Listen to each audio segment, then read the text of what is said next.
Hello, good day. Uh, Kumusta na? I hope you're all safe and healthy. Today, we will be discussing the topic on tax remedies. Okay, this topic is somewhat technical, pero kaya niya namang intindihin ito because meron naman kayong background sa accounting. And then, we will, itong topic na to, dinivide ko into parts para hindi masyadong heavy. Now, first, I will be discussing the tax remedies on the side sa government. We have to understand remember, you will recall that you have discussed this lifeblood doctrine.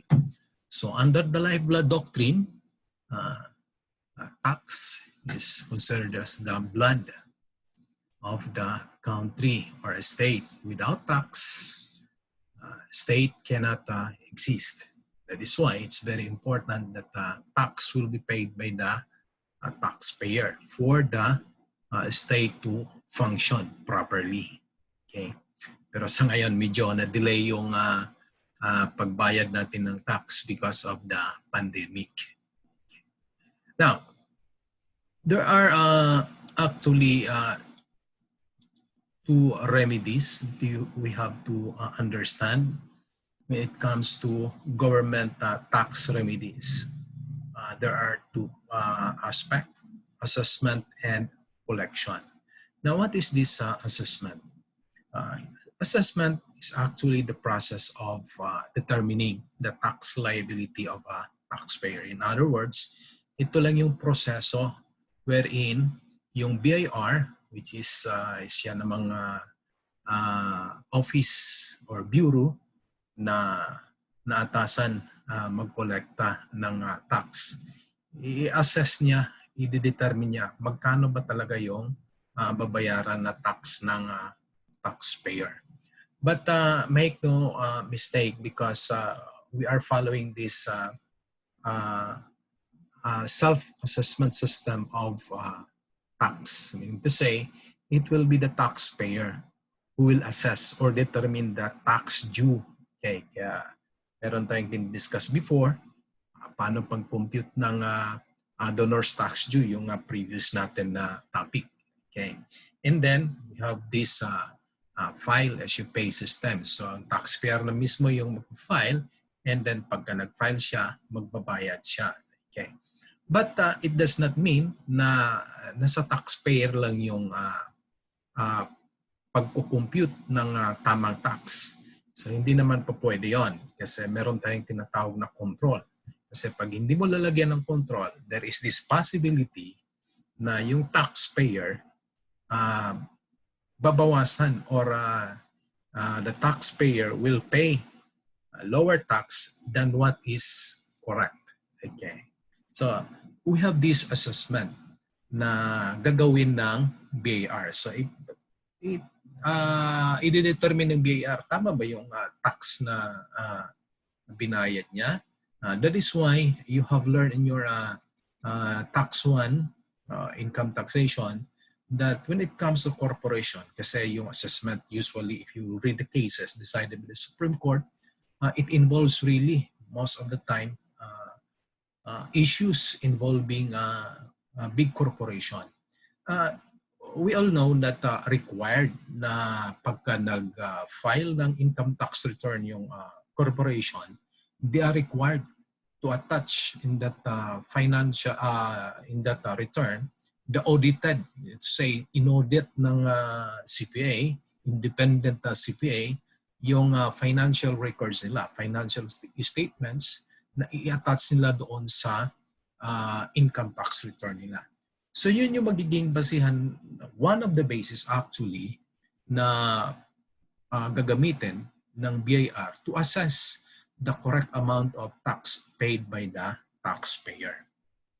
Now, pagka na-assess na ng BIR yung amount ng tax na dapat bayaran, so there will be collection like this. So when we say collection, this is simply the procedure of enforcing payment of unpaid taxes from delinquent taxpayer. So, i-enforce na nila, mangongolekta na sila. So, those are the two aspects of tax remedies used by the government. Now, we have to go into the details of this assessment and collection.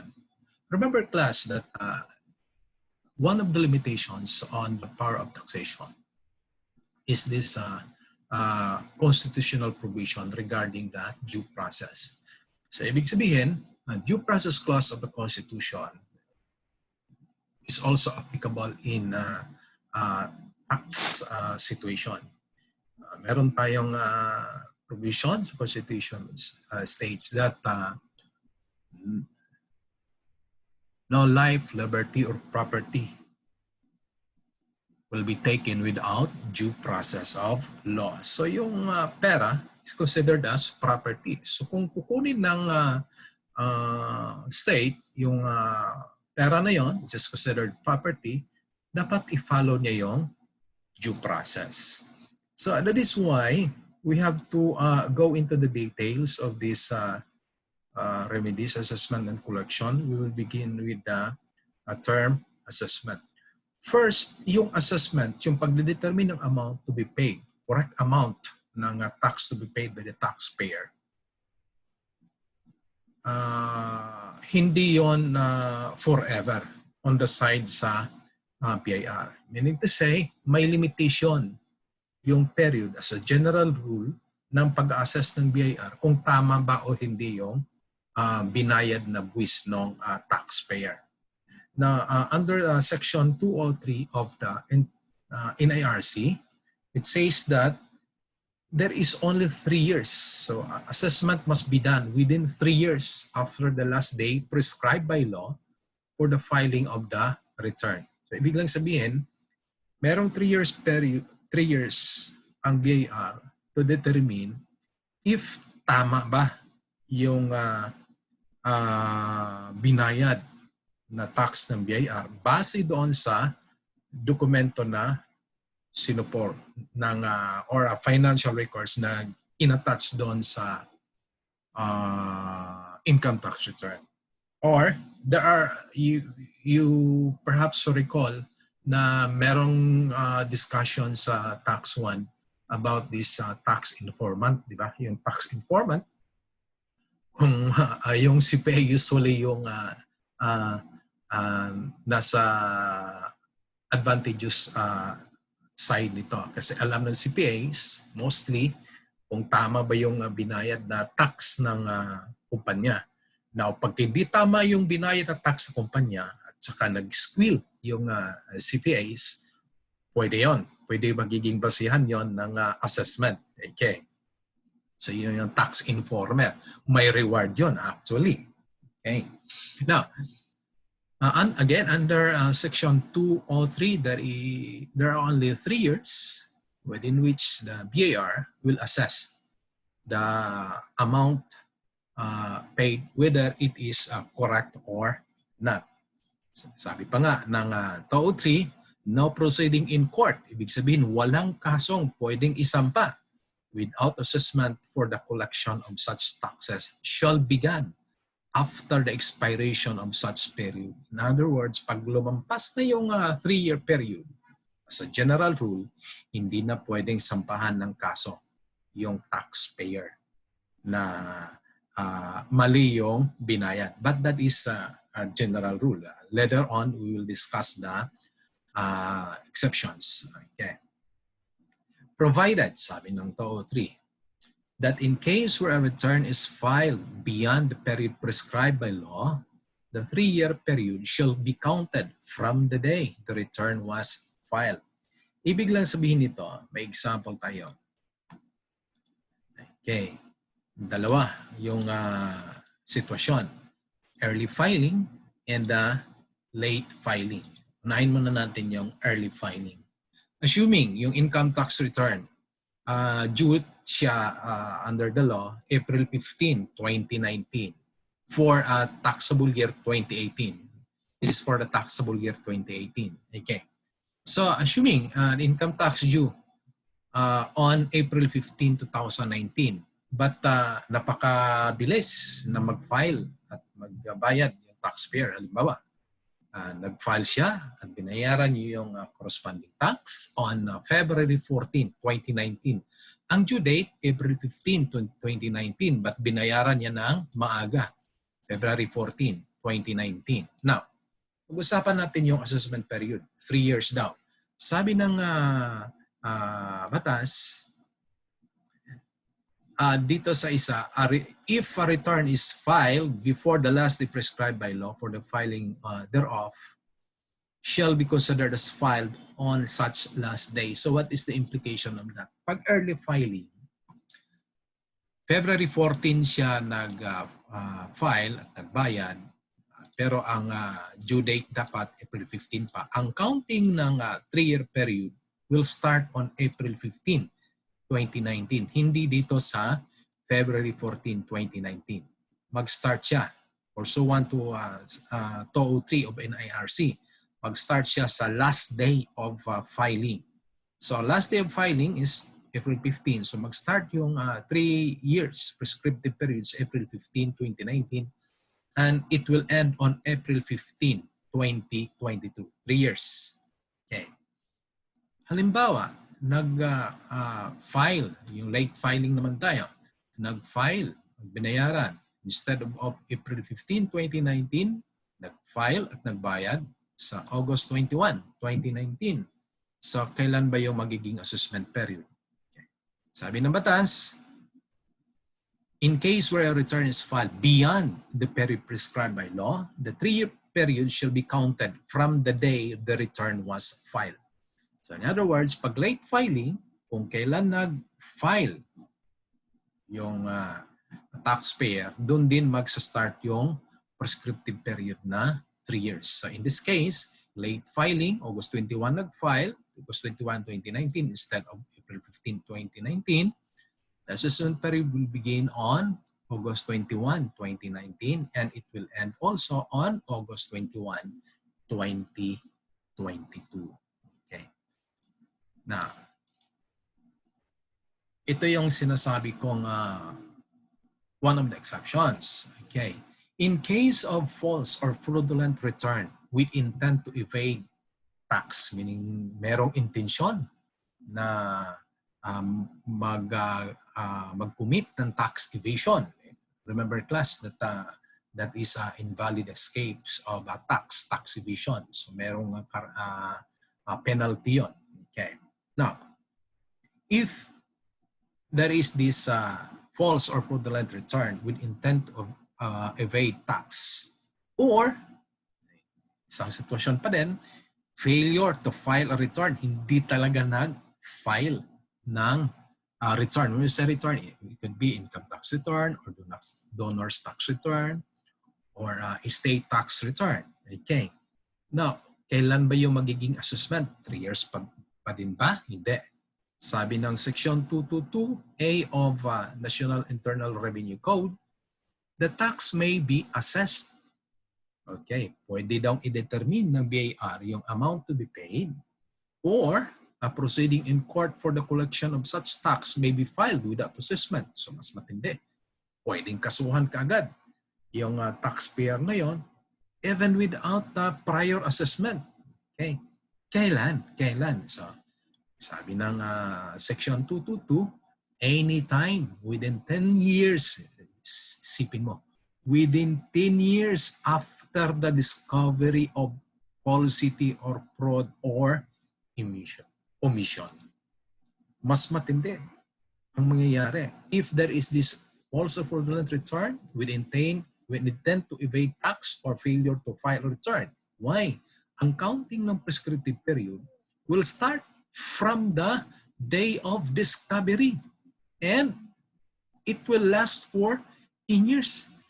Ibig sabihin ito, pagka ang taxpayer nagkaroon ng failure to file income tax return or yung final niyang income tax return false or fraudulent with the intention to evade tax, forever siyang kabahan. Why? Technically, wala siyang katapusan. Kasi sasabihin lang ng BIR, ngayon ko lang na-discover after 20 years. Sipin mo, saka lang niya na-discover after 20 years daw. Kaya mo ba? Mahirap yun? Mahirap pasulingulingan yun. Okay. And then, magka-count after the discovery, magka-count ng 10 years. Sipin mo, pagka na-discover, after 20 years lang. And then, yung 20 years, magka-count ng 10 years pa. So, 30 years na yun. So, technically, napakahirap. Parang ma-imagine mo na if there is this false or fraudulent return with intent to evade tax, or there is this failure to file income tax return, as if, for me, parang wala nang prescriptive period kasi madali lang sabihin ng BIR, well and good pagka napatunayan na earlier than 20 years na discover na, pero mahirap yon. Okay. So the reason is, do not file for false or fraudulent return, nor commit failure to file a return. Why? Mag-apply sa inyo yung Section 222A of NIRC. Napakasakit nito. Sipin mo, aside from surcharge, meron pang penalty. Malulunod yung taxpayer kababayad ng penalty nito. Okay. Now, yung prescriptive period ba ng assessment, pwede bang i-waive ng taxpayer? Yes, usually yan talaga ang nangyayari sa totoong buhay. Kasi pagka nagkakaroon ng audit yung BIR, of course, normally china-challenge ng taxpayer yun. Mali yung computation mo, BIR, ganito kasi yan. Hahanapan ng mga napakadaming supporting documents. Obviously, mayroong dapat supporting documents tayo kasi alam nyo naman doon sa discussion nyo sa income tax return, income tax subject, halimbawa, tax 1. Napakadaming allowable deductions doon. And number one na supporting document is official receipt. Okay. Now, so hahanapin yon. So pagka medyo kalat-kalat yung hindi maayos yung sistema ng pag-keep ng records ng isang taxpayer, mahihirapan na hahanapin yung mga records. So, but remember class that I have to say that merong limitation din yung assessment from the moment na binigyan na ng commissioner authority yung tao niya na mag-audit ng isang kumpanya, may limitation din yon. So, normally, magkakaroon ng agreement between kung hindi matapos yung trabaho ng pag-audit, magkakaroon ng agreement yung taxpayer at saka yung PIR auditor na i-waive na lang muna yung prescriptive period na 3 years. So magkakaroon ng permahan dyan. Okay. Now, so pwedeng i-waive. Alam natin, pwedeng i-waive ng taxpayer yung right niya doon sa 3 years assessment period. Okay. Now, requisite of valid assessment. I have to emphasize this one because assessment, again, pag-determine ng amount, requiring the taxpayer to pay can only be made after, remember, after the correct or pay particular attention of the word or reasonably correct. So, hindi naman kasi, alam nyo, yung pagdetermine kasi ng correct amount of tax, napakahirap. That is why, dinagdag ng batas, reasonably correct amount of deficiency or unpaid tax is established. So, pagka tingin ng BIR, ito na, reasonable na to. So, pwede na. Pwede na niyang singilin yung taxpayer. No need to establish the correct amount. Much better pag ma-establish niya yung correct amount ng deficiency or unpaid tax. Pero pagka hindi niya ma-establish, pwede nang reasonably correct. Okay. Now, overview of assessment process. So, this is actually the overview. Anong mangyayari yung dun sa assessment ng tax. First, the BAR will select a taxpayer to be audited. So, merong revenue memorandum orders, order, RMO, Revenue Memorandum Order 19-2015. Nakalagay din yung guideline kung paano isi-select yung taxpayer na i-audit. Okay. So, yun yung magiging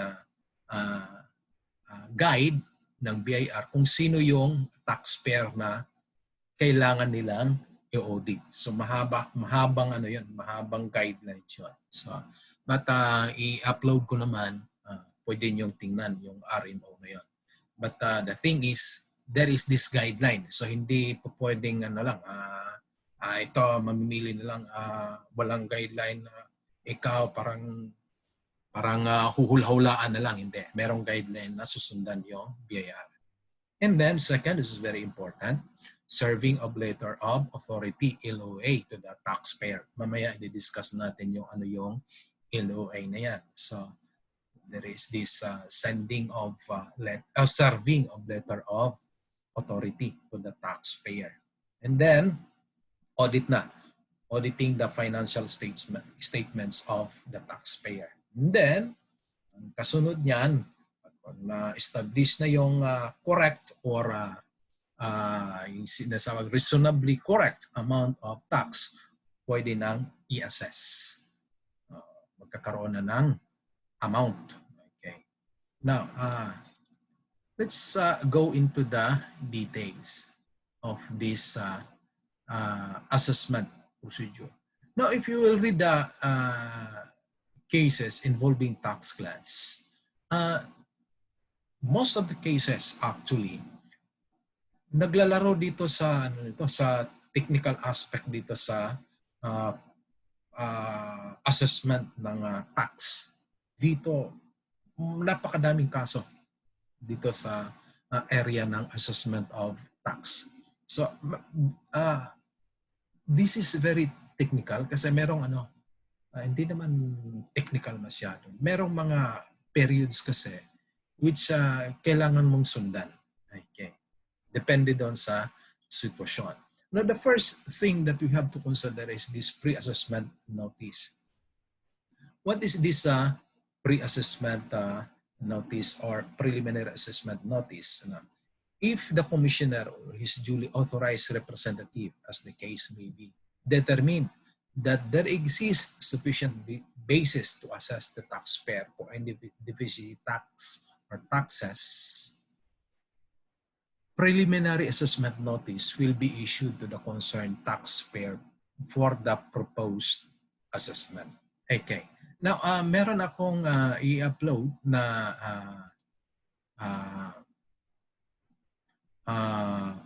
sample ng preliminary assessment notice. There are what are the contents of this preliminary assessment notice? So it will have these facts kung ano yung nangyari, okay? Nangyari doon sa tax na binayad na amount, okay? Kulang ba? Bakit kulang? So ilalatag ngayon ng BIR yon. So ano yung magiging basihan nila? Sasabihin din ng BIR, isasign ni BIR about sa law, kung ano yung law na hindi nasunod, obviously in IRC, and then the rules and regulation na issued ng BIR or decided case which may be applicable to the situation of the particular taxpayer. So isa-cite yon doon sa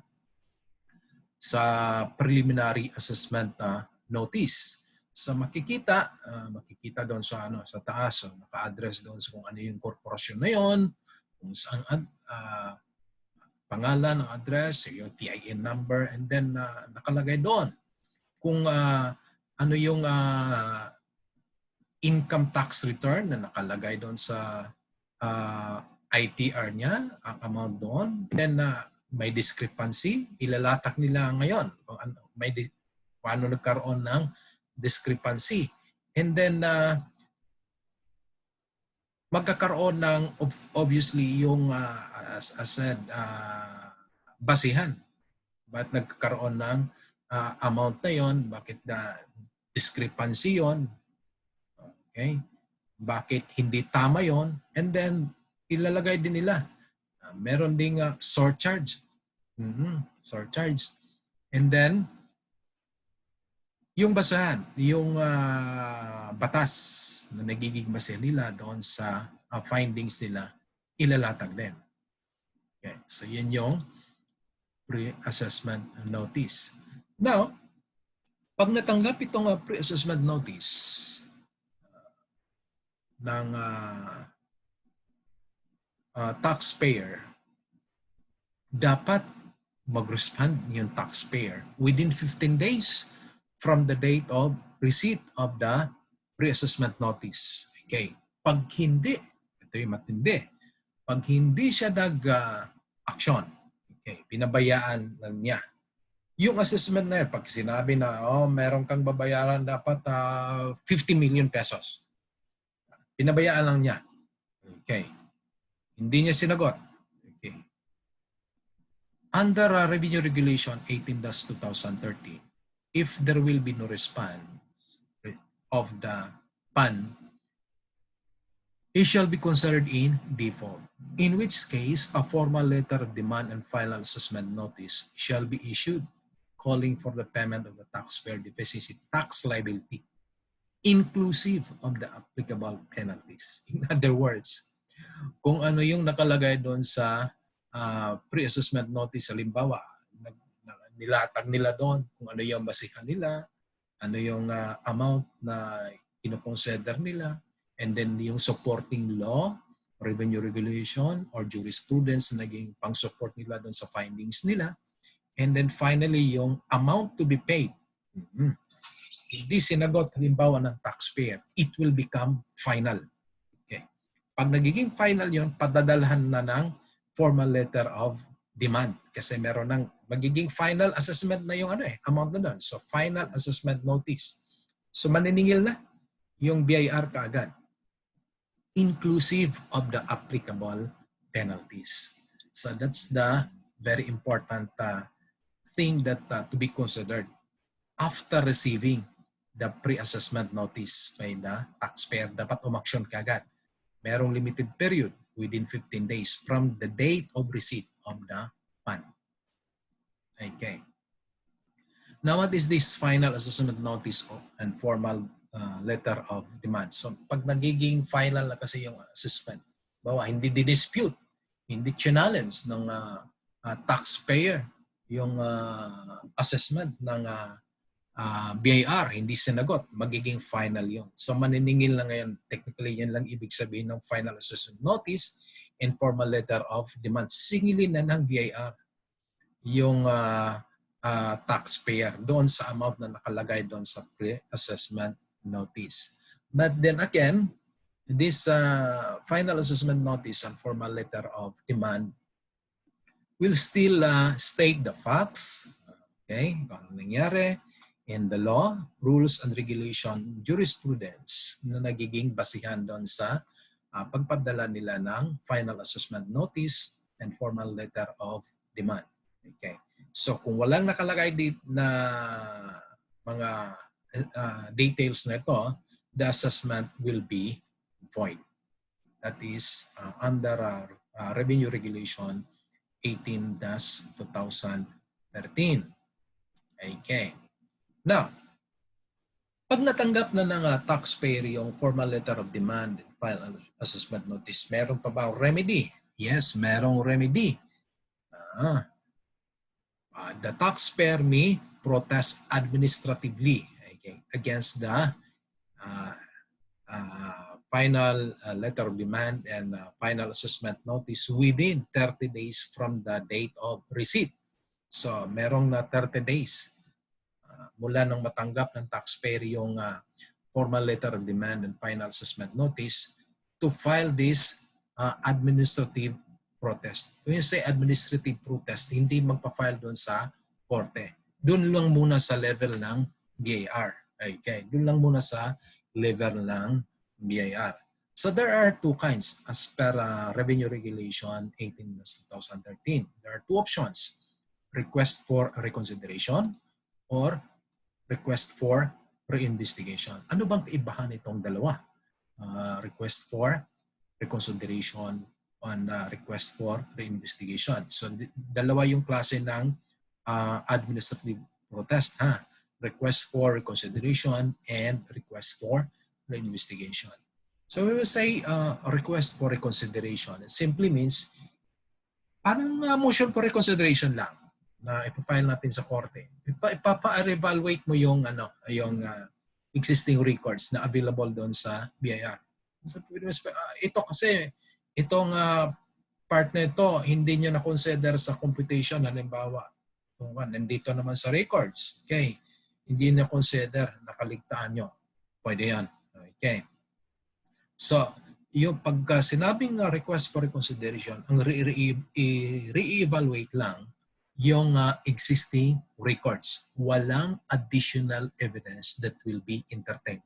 So, yung taxpayer hindi pwedeng mag-submit ng panibagong evidence or records. Doon lang sa existing records. So, yun yung request for reconsideration. How about this request for reinvestigation? Okay, iba yung request for reinvestigation. In the request for reinvestigation, yung taxpayer mag-introduce ng newly discovered or additional evidence. Okay. For example, yung BIR nag-conduct ng audit, so disallow nila for example yung certain expenses because walang mga official receipts yun. So ang dami, halimbawa silang disallow na expenses. Kasi nga walang official receipt. So later on, nakapag-produce ng official receipt, which is assuming na totoong official receipt talaga, legit yung official receipt yung taxpayer. So pwede silang mag-request for reinvestigation and they will introduce newly discovered or additional evidence to support their claim na yung deduction na yon tama yon kasi meron namang official receipt. Okay. Now, so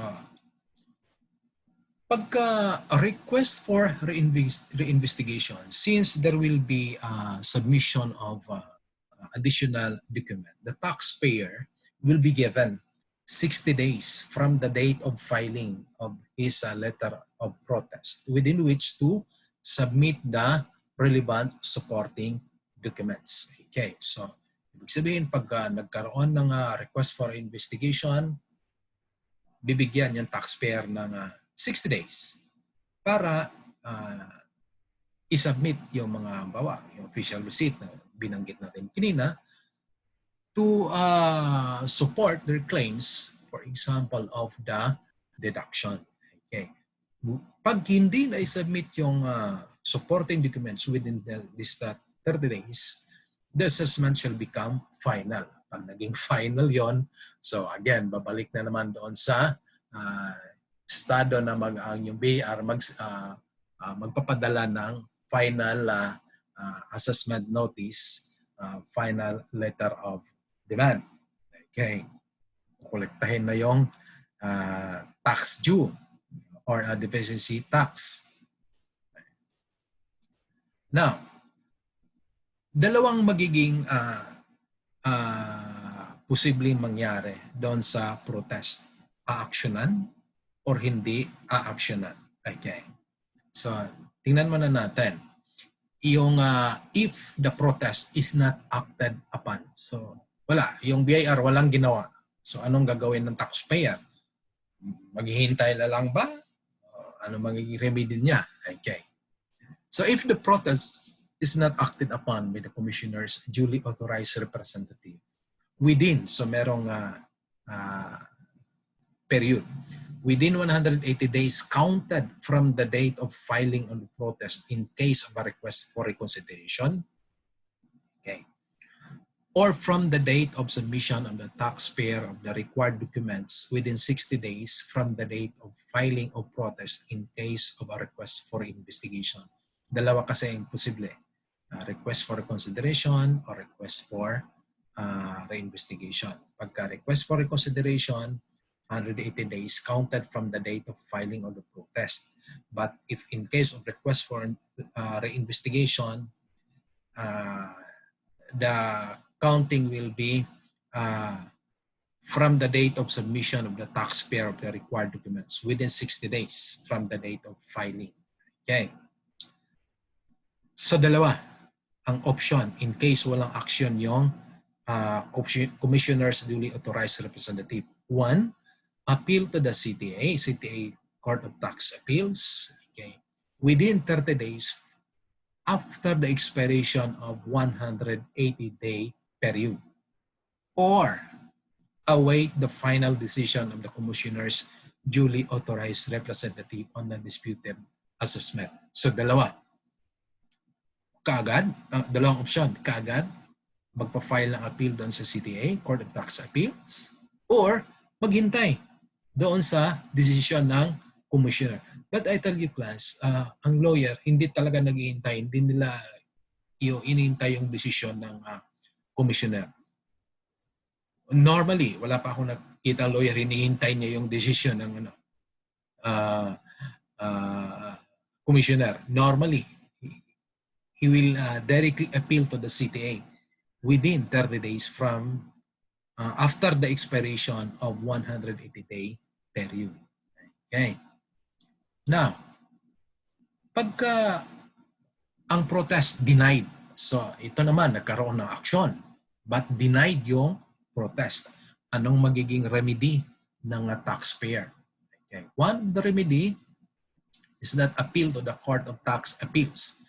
Again, within 30 days from the date of receipt of said decision of denial of protest. Pwedeng apila ka agad doon sa Court of Tax Appeals. Now, merong another option. Itong denial na to, denied by the commissioner's duly authorized representative. So, we have this what we call administrative appeal, yung option number 2. Ito yung tinatawag na administrative appeal. So, mag-appeal yung taxpayer, request for reconsideration to the commissioner within 30 days from the date of receipt of the decision.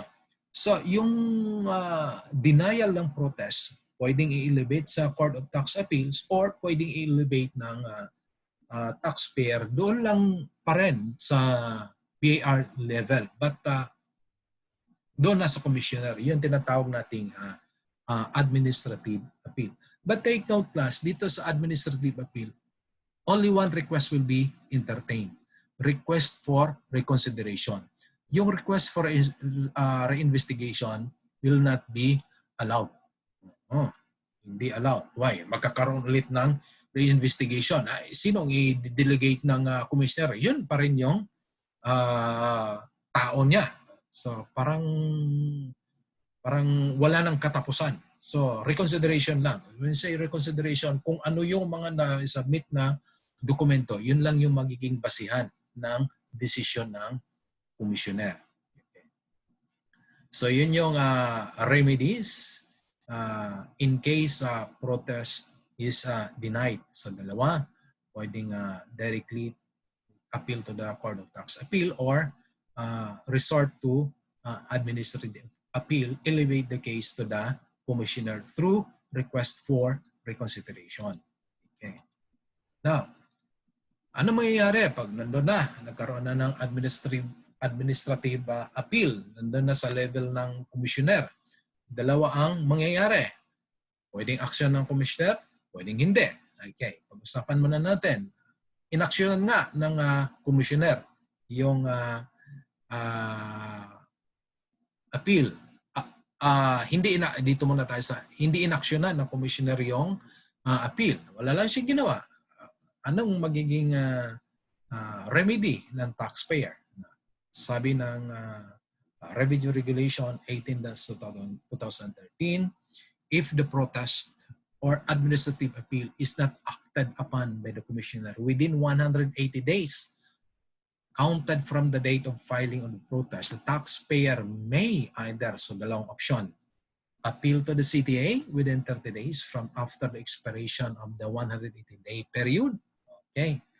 Pwedeng umakyat ka agad sa Court of Tax Appeals within 30 days after the lapse of 180-day period, or await the final decision of the commissioner on the disputed assessment and appeal such final decision to the CTA within 30 days after receipt of a copy of such decision. But if I am a lawyer, I will not advise waiting for the final decision of the commissioner. For me, pagka may laban talaga yung kaso, appeal kagad ako sa Court of Tax Appeals within 30 days from after the expiration of the 180-day period. So wag nang patagalin pa. Okay. Now, what if the administrative appeal is denied? So inaksyonan nga ng commissioner but dininay naman yung protest. So ano ngayon yung mangyayari? The taxpayer may appeal to the CTA within 30 days from the date of receipt of the said decision of the denial. So pwedeng i-appeal niya yung kaso doon sa Court of Tax Appeals within 30 days from the date of ma-receive niya yung decision ng commissioner denying the protest.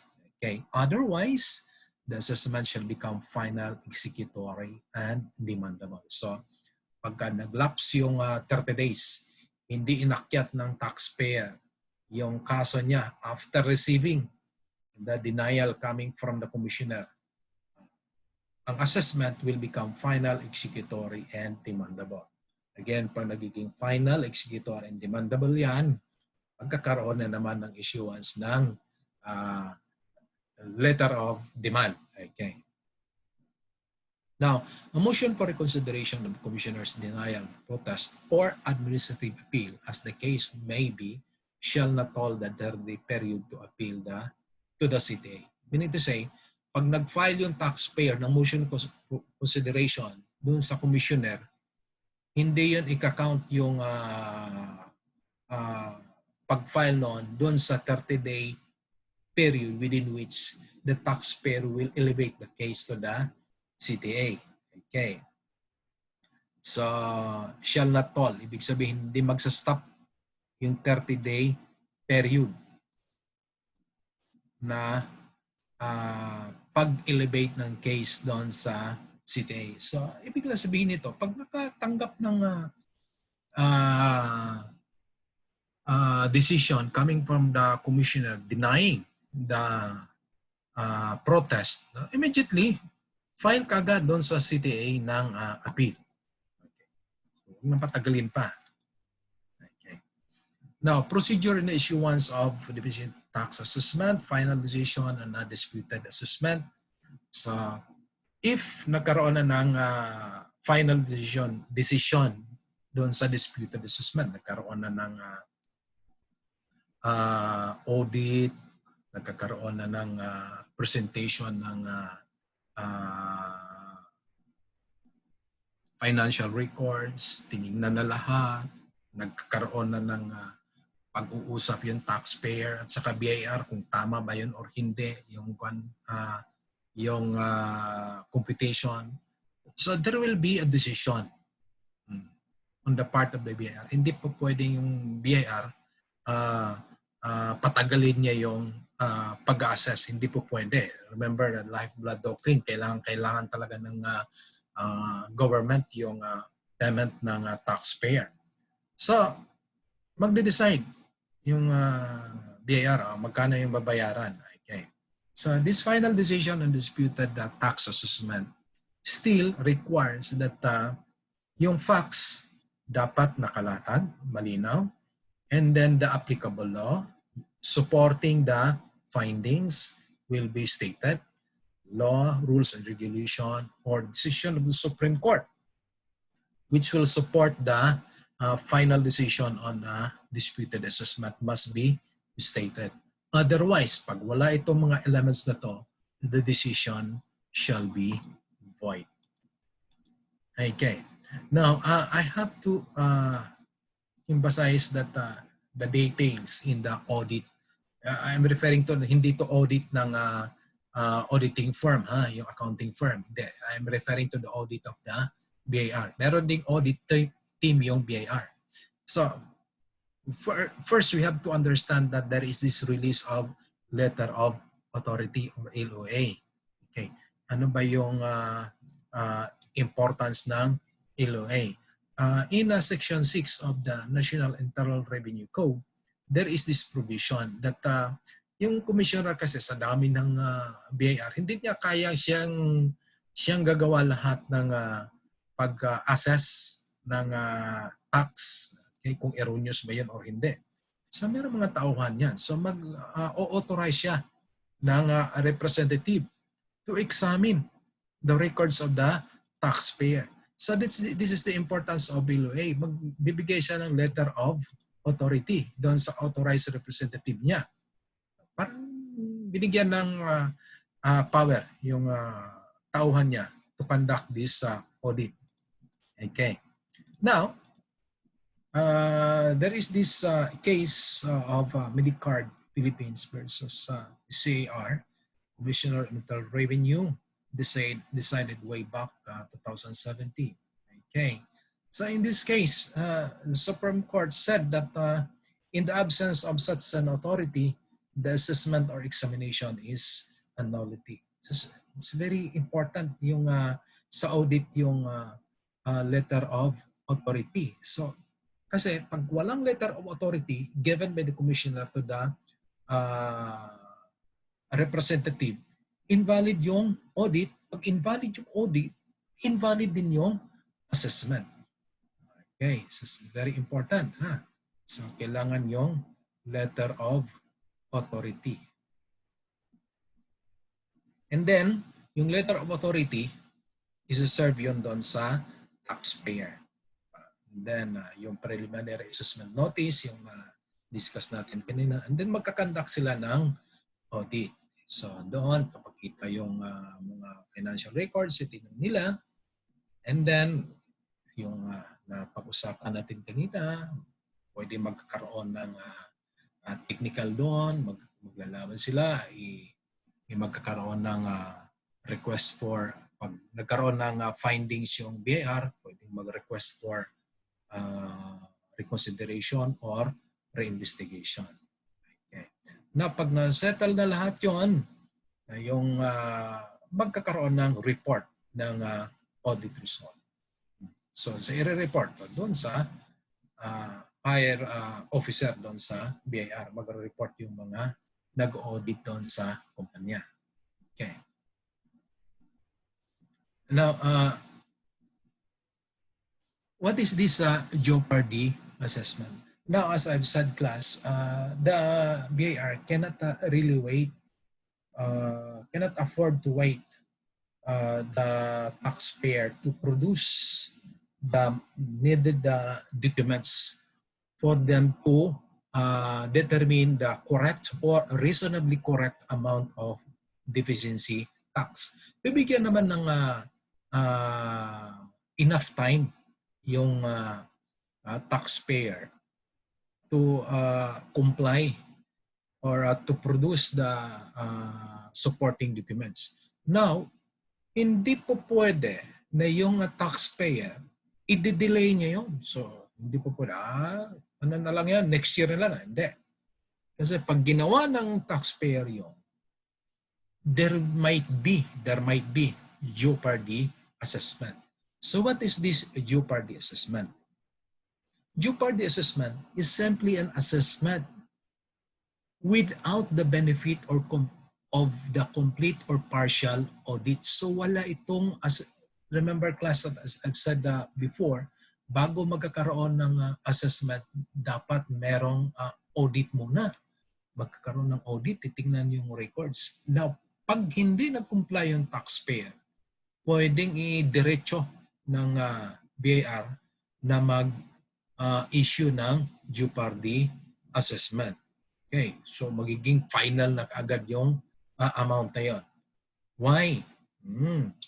Again, hindi pwede maghintay yung buyer ng forever doon sa taxpayer to produce the much needed documents to support the amount stated in the return. Okay. So a tax assessment which was assessed without the benefit of complete or partial audit by an authorized revenue officer was reason to believe that the assessment and collection of the deficiency tax will be jeopardized by the delay because of the taxpayer's failure to comply with the audit and investigation requirements. That will be all for today. Thank you. See you again next time.